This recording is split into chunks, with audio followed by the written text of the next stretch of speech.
Kabar baik. Jangan pernah kembali lagi untuk acara-acara ini, aku bilang gitu. Lulus aku. Ya, kita kan nggak tahu. Saya anggap itu adalah main-main aku lah. Ya. Di Bandung. Aku nggak ngitungin umur ya, Rek. Itu yang Banyak sekali yang nanya Q-nya tuh apa? Q-nya Iya, tuh apa? iya, Jadi iya. sebetulnya itu adalah Arif Rahman. Jadi otak Arif Rahmanto. That's right. Apalagi mesti kamu nanyakan.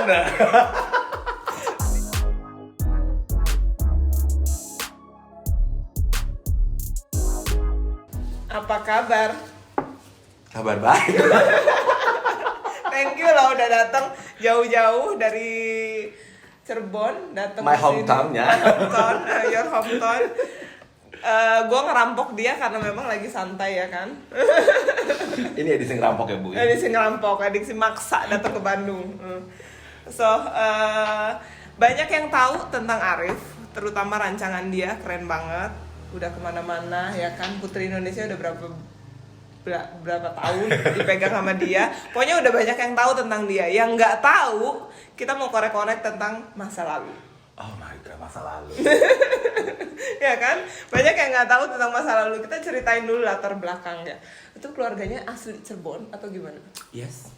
All my family semuanya Cirebon asli. Cuman kalau bapak gue memang Semarang ya. Jadi ada Jawa dan ada Cirebon. Dan memang Jawa Tengah dan Jawa Barat itu memang bersebelahan banget dan Bertetangga lah ya. dari Cirebon tuh 15 menit udah masuk ke Jawa Tengah gitu loh. Iya. Kan? Gitu. Ceritain dong keluarga tuh berapa bersaudara? Ya. Kalau menurut mami aku ya. Menurut mami. Ya iyalah mami aku. Mami aku tuh punya 7 gitu loh, punya 7 anak. Cuman yang hidup tuh ada 5 gitu. Yang hidup ada 5 dan saya termasuk yang ke-7. Lihat aja sebegitu sempurnanya. Manja ya kan? Sebegitu Karena sempurnanya anak aku bontot kan kan. ya. Katanya anak bontot itu habis-habisan katanya gitu udah pokoknya. Yang paling terakhir aja udah paling semuanya. terakhir tuh udah paling sempurna cenah ya. I hope so. So, berarti asli dari Cirebon. Gue nggak yakin asli dari 100% dari Cirebon. Ada luarnya nggak sih? Oh gitu. Ya kan? Hidungnya, bentuknya udah bukan orang asli Indonesia. Ya, Pasti ada campuran. Ya, jadi Anda adalah ke 1.500 orang yang tanya ya gitu. Jadi apakah ada blasterannya gitu? Ya kalau gue boleh bilang bokap gue ada turunan dari Pakistannya deh gitu. Nah oke. gitu. Sedikit banget dan kalau lihat kakakku yang ketiga, wah itu bener-bener Kesana banget. Arab banget itu, sampai dipanggilnya pun Arab gitu. Nah itu sih sebenarnya gitu. Jadi ya mau percaya mau enggak ya adalah garis itunya karena memang nggak bisa dipungkiri ya dari situ. Terus udah gitu, ini kan dirimu udah berpuluh-puluh tahun jadi desainer. Awalnya tuh dari mana? Dulu kuliahnya emang langsung desainer atau make up atau gimana? Ya, jadi saya begitu mengamini hidup aku gitu ya. Jadi saya tuh nggak pakai lama-lama lagi, nggak buang-buang duit lagi. Kalau banyak orang setelah keluar dari SMA tuh dia ikutan si penmaru lah, ikutan apalah gitu. Kalau aku tuh nggak aku tuh langsung the point. Aku pengen cari fashion designer school. Nah itu di Bandung dulu gitu di Jalan di Intermodel School di Jalan Jakarta kalau nggak salah ya gitu. Nah itu aku langsung jadi nggak lama-lama lagi gitu loh. Jadi aku nggak pikir panjang Jadi lagi. lulus SMA langsung sekolah fashion Yes, designer? itu langsung oke. gitu lah. Kalau orang lain kan ikutan apalagi bimbel lah apa dan lain sebagainya pengen ke sekolah-sekolah negeri gitu ya gitu. Kalau aku bukan nggak kepengen gitu loh. Kayaknya panggilan jiwaku, passionku udah Langsung absolutely 100% tuh kesana banget gitu loh. Sebelum jadi desainer, sebelum langsung lulus SMA, terus udah gitu jadi desainer, gue pernah dapat bocoran cerita zaman SMA dia. Oh my god. Zaman SMA dia gokil banget, gue denger ceritanya. Ceritain biar bongkar semua netizen tahu. Ya apa? Katanya kamu tahu. Ayo apa dulu sekelumitnya. Waktu SMA itu, ya kan, udah jadi model. Ya betul. Udah jadi penyanyi, ya kan? Gila, bakatnya banyak banget nih orang nyebelin pisan. Tinggal pilih ya bu. Apa yang mau ceritain? Kenapa nggak jadi artis aja? Kenapa waktu itu nggak jadi artis aja? Sebenarnya menuju ke situ ya bu. Cuman karena Cirebon jaraknya 3 jam dari Jakarta gitu ya. Jadi produser malas juga nyusulin gue. Mungkin ya bu gitu. Seperti itu. SMA aku suka banget. Jadi udah cari duit sendiri zaman SMA. sebetulnya bukan cari duit sendiri sih, tapi pegang uang sendiri gitu. Oke. Pegang uang sendiri, jadi gue bebas beli baju, bebas beli sepatu yang notabene pada saat itu juga Mahal. iyalah, you know branded yang pada saat itu kayaknya kalau anak gaul banget ya harus kita harus pakai satu branded itu loh yang warna-warni itu. Ember. Yang warna-warni itu sehingga kayaknya jadi salah satu kewajiban ya kayak pokoknya kita tuh season itu harus pakai itu untuk segala keperluan kita lah gitu. Itu jadi model aku angkatan Anjasmara dulu, bayangkan Beb. Dan Anjasmara seperti apa sekarang, sebenarnya harusnya gue seperti itu. Enggak lah, dirimu udah hebat di bidangnya lah. Alhamdulillah akhirnya seperti itu ya. Jadi Anjasmara sama aku tuh 16-17 nomornya, Bu. Jadi sebenarnya memang Anjas juga berapa kali ngajak, maksudnya Kolaborasi. Iya gitu loh, waktu pada saat itu Jakarta yuk, Jakarta. Ya sekarang udah lupa kali ya mungkin gitu. Karena pada saat itu aku juga masih anak mami kalau dibilang ya, dalam arti anak mami tuh kemana-mana harus dikawal gitu loh. Sebetulnya aku sudah tidak di situ jiwanya, aku sudah bisa sendiri nyelonong ke sana, nyelonong ke sini. Karena baik lagi aku adalah anak bungsu, jadi kayaknya gue itu emas banget gitu ya, nggak boleh tergores, Bu. Gitu. Jadi seperti itu ya, jadi semua harus dikawal sama kakak aku, dikawal sama saudara aku gitu, seperti itulah. Gitu. Terus udah gitu pernah juarain apa waktu SMA? Oh, Bu. Anda tanya saya juara apa, wah semuanya juara gitu. Dan saya memang suka sekali kompetisi. Aku suka sekali kompetisi. Karena kenapa? Dengan adanya kompetisi, akhirnya kita bisa tahu gitu loh sejauh mana bakat kita itu dinilai oleh orang-orang yang memang expert di bidangnya. Kemudian kalau umpamanya kita menang, berarti kita sudah baik dalam mengapresiasikan Berarti kita. modelin menang. Ya juga dong. Nyanyi menang. Bukan lagi. Keren. Ya kan? Kemudian makeup dan desain, nah itu. Dari udah. SMA juga? Yes. Dan semuanya udah whole package kayak gitu. Alhamdulillah lah kembali lagi, Mbak. Gitu. Terus udah gitu kita balik lagi ke masa SMA. Karena buka-bukaan zaman dulu. Kalau Arif yang sekarang kan udah perfect banget kan. Tapi kalau masa SMA itu yang pernah lu lakuin, yang orang lain nggak tahu, badungnya, bohongnya, atau hal gila yang pernah lu lakuin. Kan udah gue coba bocorin semua. Ya nggak mau. Gue Netizen gue belum tahu. Gue kan anak mami, anak mami kemana-mana. Gue sampai kalau umpamanya kamu bilang aku pernah menyembunyikan atau gue pernah melakukan hal badung, sama sekali gue nggak pernah anak badung. Jadi lempeng-lempeng aja. Lempeng aja karena gue anak mami banget kan. Nih ada satu cerita yang sebenarnya bikin aku kesel banget, yaitu aku tuh kan kakak kelas nih. Aku kan kakak kelas. Nah kalau kakak kelas itu kan biasanya suka membina gitu kan, membina adik-adiknya gitu kan. Nah udah gitu aku membina kan. Nah habis membina terus pada jam istirahat nyokap bokap gue datang dong. Terus panggilan kepada Kak Arif katanya gitu. Arif, ini siapa yang manggil gue? Ternyata bokap nyokap gue dong. Bukan adik-adik kelas gue yang ditengokin nyokap bokapnya, kakak kelas ditengokin nyokap bokap gue.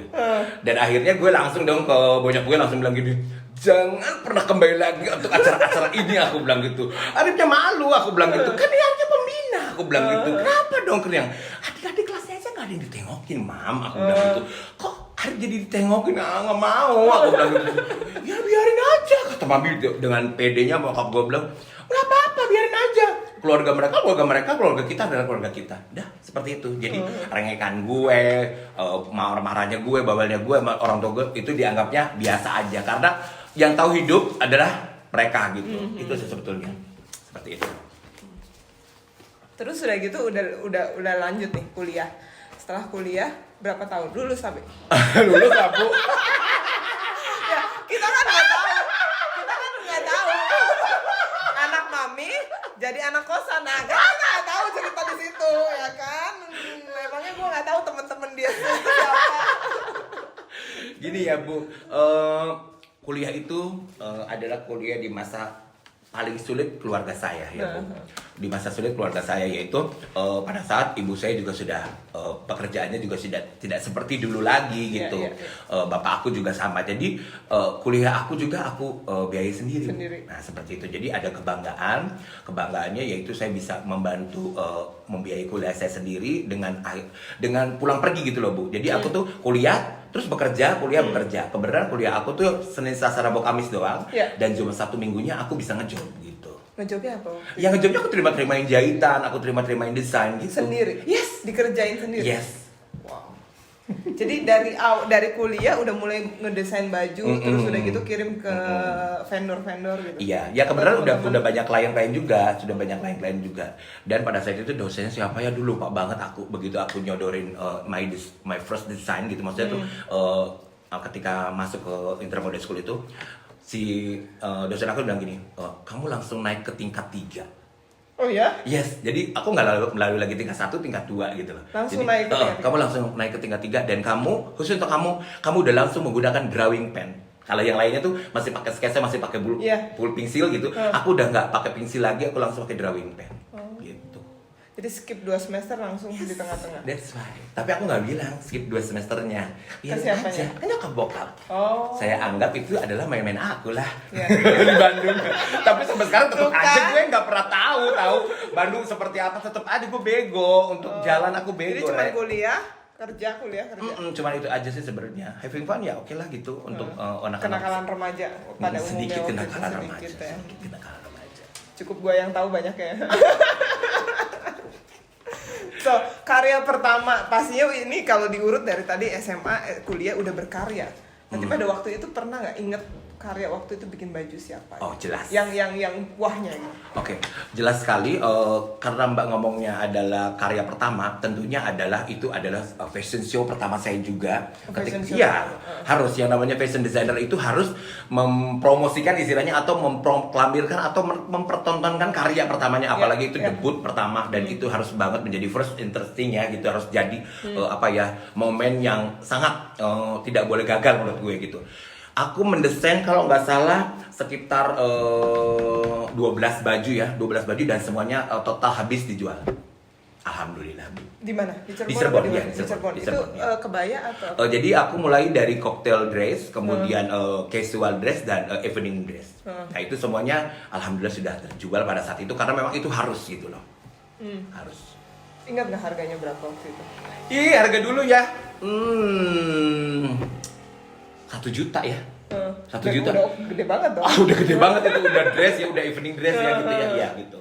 Kalau casualnya itu sekitar 500-an lah ya, sekitar 500 ribuan. Itu udah bahan dari gue loh itu gitu pada saat itu gitu. Terus kan karena itu adalah karya pertama tentunya harga jualnya juga tidak ada harga akhirnya harga desain aku yang sebagai seorang Arif Rahmanto masih belum ada di situ, Bu. Masih belum. Iya, masih lebih ke berapa kamu totally habis untuk ini price ininya, kemudian digabungkan dengan ini terus kemudian adalah lebih sedikit untuk Arif Rahmanto yang masih kecil itu ya gitu. Harga Usia Arif berapa Rahmanto. waktu itu? Ya, usia berapa?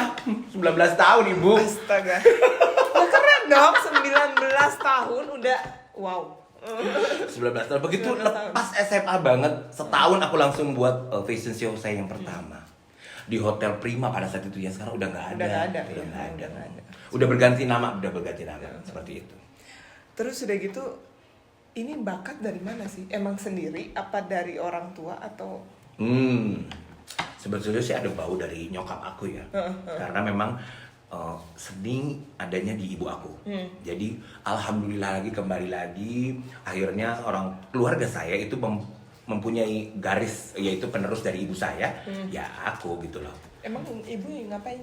Ibu itu sebenarnya suka dikecantikan. Nah, suka dikecantikan. Jadi dia itu pengajar juga, guru juga. Guru make up? Yes, tapi make up yang berteori ya gitu. Make up yang berteori pada saat itu.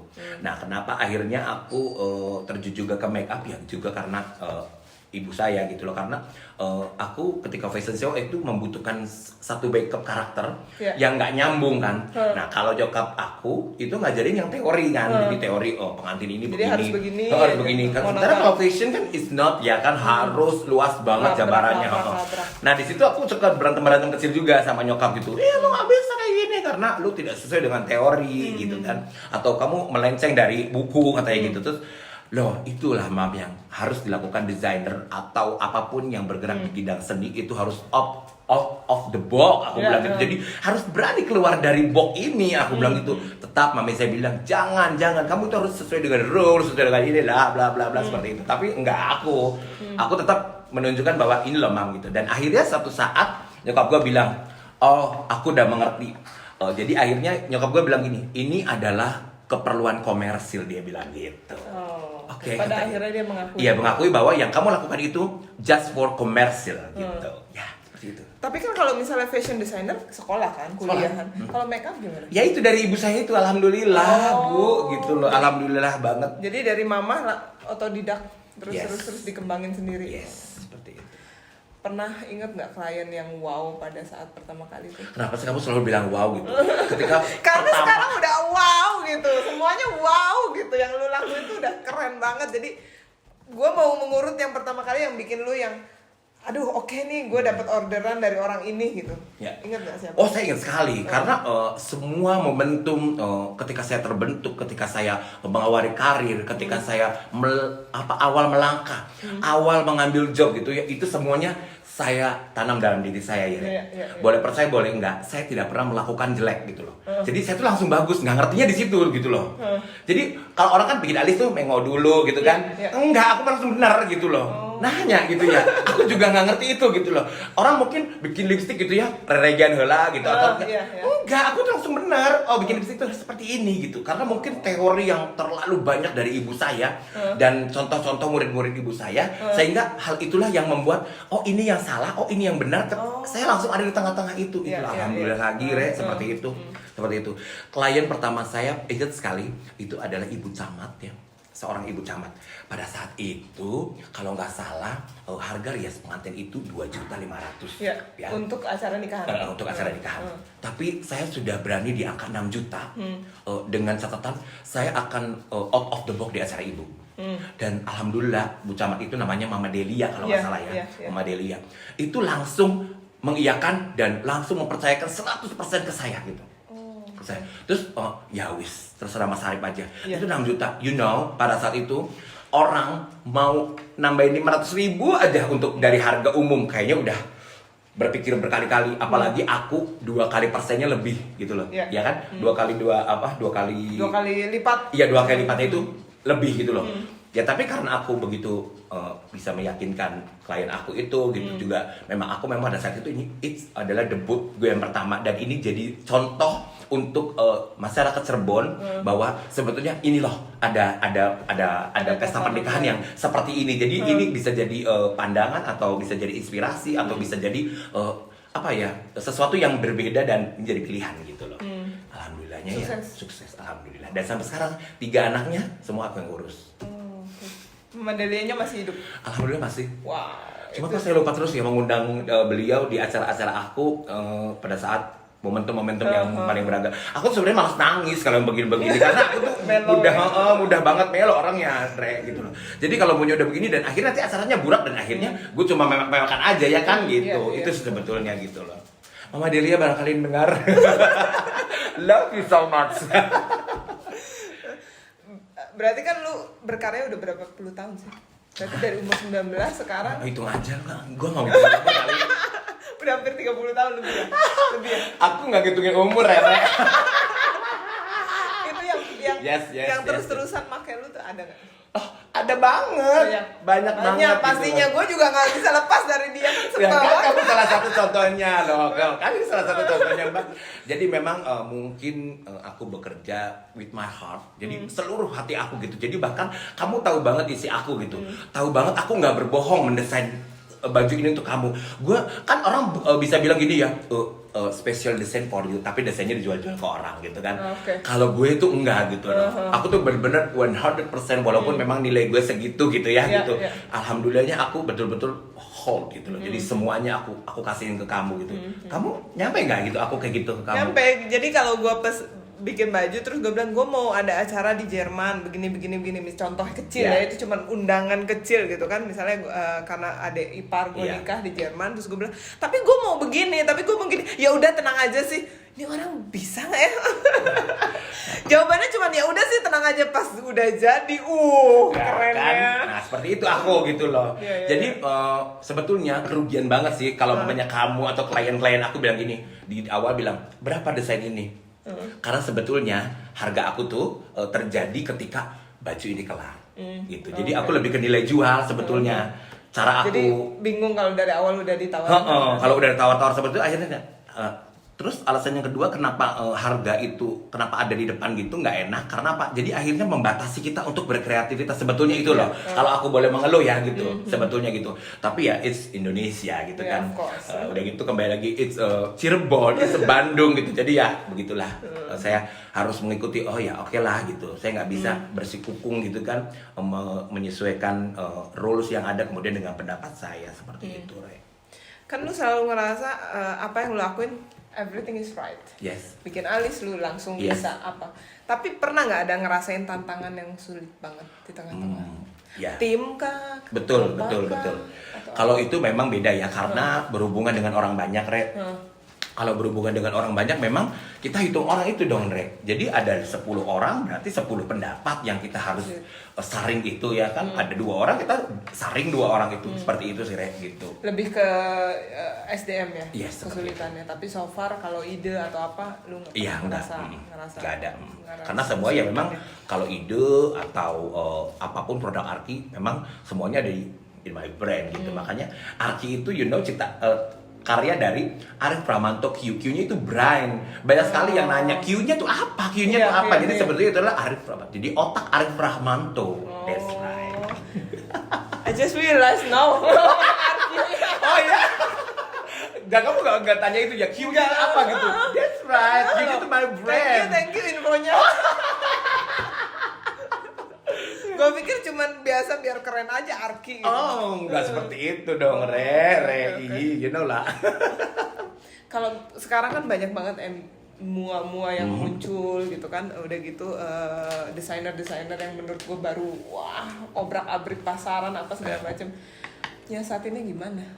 Dengan lu yang maksudnya udah masterpiece lah, udah lama banget gitu kan, harus Jadi, bersaing ya, dengan orang-orang ya. baru gimana? Sebetulnya bersaing itu tidak mesti karena ada orang-orang baru gitu. Ya. Jadi setiap tahun kita juga harus punya punya pandangan bahwa memang setiap yang datang, setiap newcomers itu kan, setiap itu pasti itu bisa jadi bersifat persaingan. Tapi kalau di desain itu beda, Re. Di desain itu memang harus jelas banget ya benang merahnya. Kamu sebetulnya mendesain apa, ya kan gitu. Kemudian kamu lebih faknya kemana? Karena desain yang begitu luas ya kan gitu. Contoh kebaya kemana larinya, ke ready to wear, kemudian ke glam atau ke pesta atau ke pengantin. Nah itu kan Re gitu.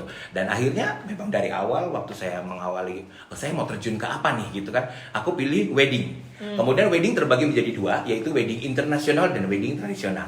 Saya pilih tradisional karena memang notabene memang saya lebih banyak background tradisional kan. Kemudian tapi saya menggabungkan selalu international wedding dan traditional wedding. Itulah kenapa Arki maksudnya lebih diterima waktu itu di masyarakat Cirebon pada saat itu. Jadi akhirnya di banyaknya persaingan lu menggabungkan kolaborasi itu ya? Iya seperti itu. Oke. Terus udah gitu Apalagi mesti kamu nanyakan. dia nih orangnya kayak belut, tahu semuanya celahnya. Moto hidup. Udah kayak pertanyaan Putri Indonesia. Udah berbagi, dia tuh udah nggak mau gue tanyain sebenarnya. Tapi kan netizen mau tahu dong, ya kan? Lu masih single so far kan, maksudnya. Terus udah gitu, gue tahu anak-anak lu banyak gitu. Ya visi misi lu buat mereka atau buat lu sendiri ke depannya gimana? Kapan Re aja yang jawab? Kayaknya tahu banget deh dari obrolan-obrolan kita, keisengan-isengan kita gitu. Berapa tahun ya kita sudah bersama ini? Hampir 10 tahun ya. Hampir 10 tahun kan, dan isi going gitu kan. Bahwa menghadapi hidup itu mesti ya seperti ini gitu ya kan gitu. Kemudian kalau kamu tanyain moto hidupnya simple banget. Everyday is happy. Everyday is happy. Ya. Sesimpel Happy itu. is make you healthy and make you grow up and the idea and everything, right? Yes, ya gitu. Jadi pokoknya kalau punya justru gue nggak boleh bete.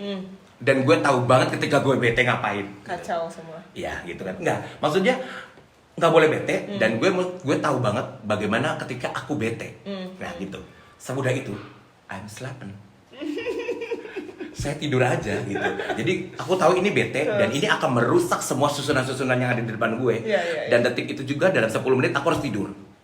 Nah ketika aku bangun aku udah mulai lupa dan aku mulai bisa menyusun lagi lapisan-lapisan tadi itu.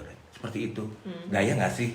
Enggak juga sih. Oh enggak ya, jadi tapi maksudnya ini ya, jadi itulah hidup aku gitu loh Ya, soal itu. Jadi berarti itu lebih kayak cara lu menangani emosional. Ya, Supaya lu seperti itu. lebih apa, ya udah mendingan lu tidur. Yes. Abis tidur next apa lagi gitu Ya, kan. ya.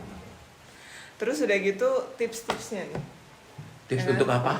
Untuk banyak orang dong, apalagi Untuk menjadi anak- desainer. untuk menjadi desainer, untuk jadi pengusaha, untuk jadi orang yang tetap di bidangnya, ada konsekuensi. Anak-anak muda kan banyak banget sekarang gitu. Betul, tapi yang nonton ini juga kan banyak sekali yang milenial ya kan Ya, gitu. ya, Ya, tentunya akan berbeda cara pola pikirnya gitu kan gitu.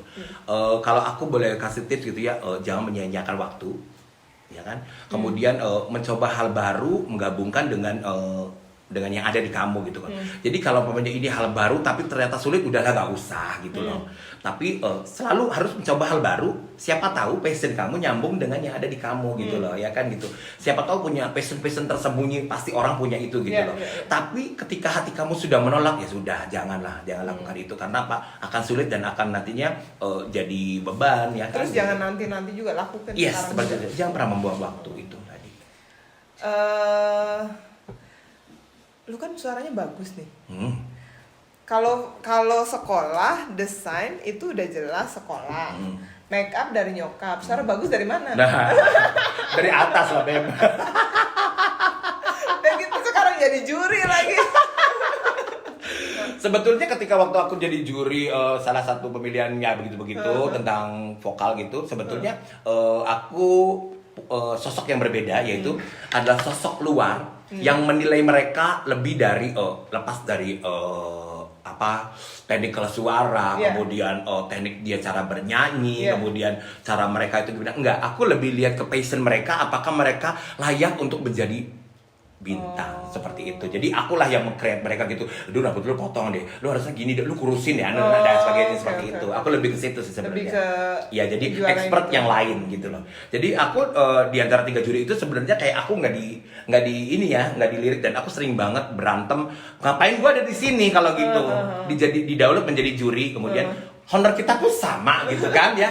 Tapi kok akhirnya tetap 3 orang inilah yang menentukan. Ya sudah, saya pergilah dari sini. Dan aku nggak mau menjadi orang yang kayak gitu, gitu loh. Dan aku marah benar gitu loh. Bener, aku marah kalau memang kejadian seperti itu. Aku nggak mau. Ketika kita duduk bersama, Iya. berempat, ya isi Harus 4 ini sejajar harus dong, ya. sejajar seperti itu.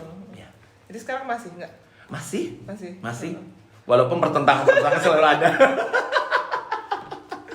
Seperti itu. Promosi nanti Kagak perlu, dia mah ribuan ya. Kamu benci gua, justru nebeng di dia. Kenapa gua undang dia? Subscriber dia kudu ke gue. Tuh kan dia pada maunya bulit ya. Bukalah kalau udah selesai acaranya. Buka panas. Ih.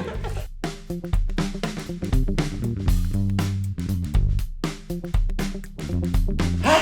Lu rekam juga sarap ya?